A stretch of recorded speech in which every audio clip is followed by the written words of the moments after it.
YSR Congress party అధికారంలో ఉన్నప్పుడు రైతులకు పూర్తి భరోసా, ఆర్థిక సాయం, బీమా వంటి పథకాలు సక్రమంగా అందాయని, అయితే కూటమి ప్రభుత్వం అధికారంలోకి వచ్చిన తర్వాత ఆ పథకాలు నిలిచిపోయాయని మాజీ ఎమ్మెల్యే సత్తి సూర్యనారాయణ రెడ్డి విమర్శించారు. ఈ వ్యాఖ్యలతో కూటమి ప్రభుత్వం రైతులను నిర్లక్ష్యం చేస్తోందని స్పష్టం చేశారు. అందరికీ నమస్కారం అండి. నిన్నే ఎమ్మెల్యే రామకృష్ణారెడ్డి మాట్లాడుతూ కొన్ని అసత్యాలు, అదేవిధంగా కొంత తప్పించుకుని తిరిగే ద్వారంలో ఆయన మాట్లాడడం జరిగింది. మరి ఎలక్షన్ ముందు చంద్రబాబు నాయుడు రైతుల గురించి అంటే అన్ని వర్గాలను ఆ రకంగానే మోసం చేశారు. కేవలం ఒక రైతుకు సంబంధించిన విషయమే నేను చెప్పదలుచుకున్నాం. రైతులకు సంబంధించి ఆయన ఏమేమి వాగ్దానాలు చేశారు, ఏమీ అమలు పరుస్తలేదు అన్న విషయాలపైన రేపు 9వ తారీఖు మంగళవారం ఉదయం ఆర్డీఓ ఆఫీసుల వద్దకు వైఎస్ఆర్ కాంగ్రెస్ పార్టీ నాయకులు, కార్యకర్తలు, రైతులు, వివిధ రైతు సంఘాలకు సంబంధించిన నాయకులు అందరూ వెళ్ళి వినతి పత్రాలు ఇవ్వాలని, అదేవిధంగా రైతుల యొక్క సమస్యలను ఏ రకంగా ఆయన పట్టించుకుంటూ లేదో, ఏ రకంగా మోసం చేశాడా అన్నది ప్రజలకు వివరించాలన్న ఉద్దేశంతో ఆ కార్యక్రమం ఏర్పాటు చేస్తే దానికి కొన్ని వక్ర భాష్యాలు చెప్పడం జరిగింది. ముఖ్యంగా నేను ఒకటే చెప్తా ఉన్నా. ముందుగా ఎరువుల గురించి మాట్లాడాం. సాక్షాత్తు ఎమ్మెల్యే మరి ఎవరైతే వ్యవసాయ అధికారులు ఉన్నారో వాళ్ళందరినీ పిలిపించి రివ్యూ పెట్టారు అంటే, మరి రివ్యూ పెట్టడమే కాకుండా ఈవేళ సాక్షాత్తు పచ్చపత్రికలోనే వచ్చినాయి. ఎరువుల విషయంలో మరి కొరత ఉన్న విషయం వాస్తవమే, దాన్ని అధిగమించుకోవడానికి చర్యలు తీసుకుంటామని చెప్పడం జరిగింది. ఇప్పటికైనా అధికారులు స్పందించి వైఎస్ఆర్ కాంగ్రెస్ పార్టీ ఒత్తిడితోటి వాళ్ళు స్పందించే అధికారులు తక్షణమే రైతులకు యూరియా అందేలాగా మరి చెయ్యాలని వైఎస్ఆర్ కాంగ్రెస్ పార్టీ తరఫున డిమాండ్ చేస్తున్నాం. మరి ఆల్రెడీ కొడుతుందనే విషయం మరి ఎమ్మెల్యే ఒప్పుకున్నట్టే కదా. వాళ్ళతో రివ్యూలో మాట్లాడుతూ కూడా కొంత వాస్తవమే చెప్పారే.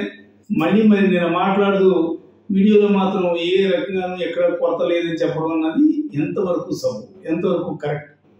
అంతేకాకుండా కూటమి ప్రభుత్వ అధికారంలోకి వస్తే అన్నదాత సుఖీ భావ కింద 20,000 ఇస్తాం ప్రతి రైతుకి. కేంద్ర ప్రభుత్వం యొక్క సహకారం ఉన్నా లేకపోయినా కూడా మేము 20,000 ఇచ్చేస్తామని ఆ రోజు చెప్పి ఓట్లు వేయించుకోవడం జరిగింది. మరి మీరు అధికారంలోకి వచ్చారు. మొదటి సంవత్సరం గుండె సున్నా, ₹1 ఇవ్వలేదు అన్నదాత సుఖీ భావ కింద. అదేవిధంగా మరి 2వ సంవత్సరం వచ్చింది. 2వ సంవత్సరం కూడా సగం అయిపోయింది. ఈ సగంలో మీరు ఇచ్చింది కేవలం 5,000. 2,000 కేంద్ర ప్రభుత్వం ఇచ్చింది. మరి 20,000 ఇచ్చేస్తా అన్నారు కదా. రామకృష్ణ అండి, నేను ఒకటే చెప్తా ఉన్నా.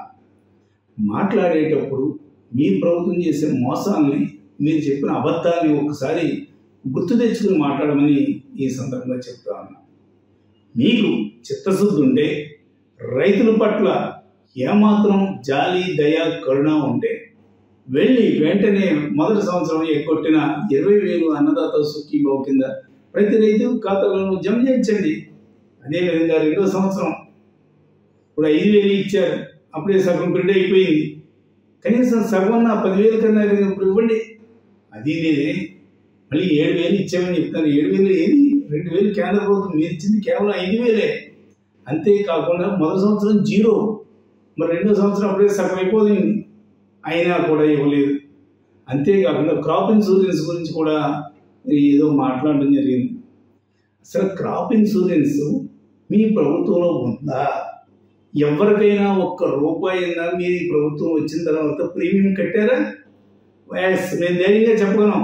వైఎస్ఆర్ కాంగ్రెస్ పార్టీ అధికారంలోకి వచ్చిన తర్వాత క్రాప్ ఇన్సూరెన్స్ ₹1 కూడా రైతు కట్టక్కర లేకుండా రైతులందరూ ప్రీమియం కూడా జగన్మోహన్ రెడ్డి గారు కట్టారే. ఈ రోజున ఎవరైతే ప్రీమియం కట్టారో రైతులు వాళ్ళకే క్రాప్ ఇన్సూరెన్స్ వచ్చే విధంగా మీరు రూల్స్ పెట్టలేదా? మళ్ళీ మేము ఏదో ఒత్తిడి తెచ్చామని మీరు చెప్తున్నారు. అసలు ఇవ్వాలన్న మనసులో చిత్తశుద్ధి ఉండాలి, కానీ మీరు ఒత్తిడి చేస్తే ఎలాగిస్తాం? మేము ఒత్తిడి చేస్తున్నాం. మొదటి సంవత్సరం 20,000 మరి అన్నదాత సుఖీ భావ కింద ఇవ్వమని ఎందుకు ఇవ్వలేకపోతున్నారు? అంటే మీకు ఆ చిత్తశుద్ధి లేదు కాబట్టి. చిత్తశుద్ధి ఉంది కాబట్టి మేము ఇవ్వాలనుకున్నది ఇస్తున్నాం. సరే, మేము ఈరోజు డిమాండ్ చేస్తున్నాం, రైతులకు ప్రీమియం అంతా కూడా మీరే కట్టి మరి రైతులందరికీ కూడా ఇన్సూరెన్స్ కవర్ చేయమని మరి మేము ఒత్తిడి చేసిన మీరు ఎందుకు ముందుకు రావడం లేదు? అంతేకాకుండా మరి ఇన్పుట్ సబ్సిడీ ఎందుకు ఇవ్వడం లేదు? ఎక్కడైనా పంటలు నష్టపోతే నష్టపరిహారం లేదు. అంతేకాకుండా కౌలు రైతులకు కూడా ఎస్సీ, బీసీ, మైనార్టీకి సంబంధించిన కౌలు రైతులు ఎవరైతే ఉన్నారో వాళ్ళందరూ కూడా ఈ క్రాప్ నమోదై ఉన్న వాళ్ళందరికీ కూడా రైతు భరోసా ఇచ్చామే. ఇవాళ ఒరిజినల్ రైతులకే లేదు, ఇంకా కౌలు రైతులకి ఎక్కడిస్తారు మీరు? ఎవరికి ఒక్క రూపాయి కూడా ఇవ్వకుండా రైతుల్ని నట్టేట ముంచి ఈ రోజున రైతులు మేము అది చేసాం ఇది చేసామంటే రైతులు ఎలా నమ్ముతారు? వాళ్ళ అకౌంట్లోకి ప్రతి సంవత్సరం కూడా ప్రతి 5-6 నెలలకి కూడా ఏదో ఒక అమౌంట్ వాళ్ళ అకౌంట్లో పడింది. ఈవేళ అదేమీ లేదు.